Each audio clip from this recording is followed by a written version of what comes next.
आदाब। Art studio की जानिब से अहमद फराज साहब की गज़ल आपकी समातों की नज़र।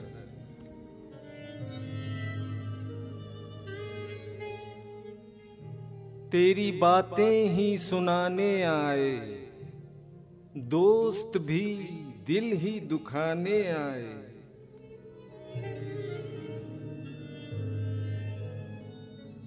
फूल खिलते हैं तो हम सोचते हैं तेरे मिलने के ज़माने आए।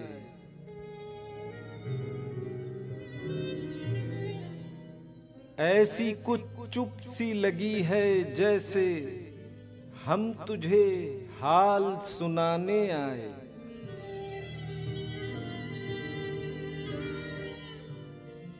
इश्क तन्हा है सरे मंजिल गम, कौन ये बोझ उठाने आए। अजनबी दोस्त हमें देख के हम कुछ तुझे याद दिलाने आए।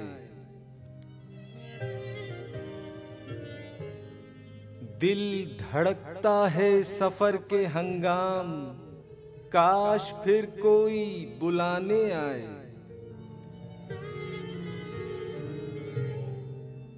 वो खफा करके हमें खुद रूठ गए, अब हमें कौन मनाने आए। आ न जाए फिर लौट के जान, मेरी मैयत वो सजाने आए।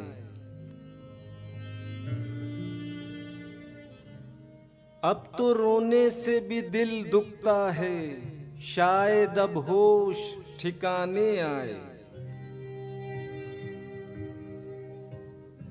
क्या कहे फिर कोई बस्ती उजड़ी, लोग क्यों जश्न मनाने आए। सो रहो मौत के पहलू में फराज, नींद किस वक्त न जाने आए।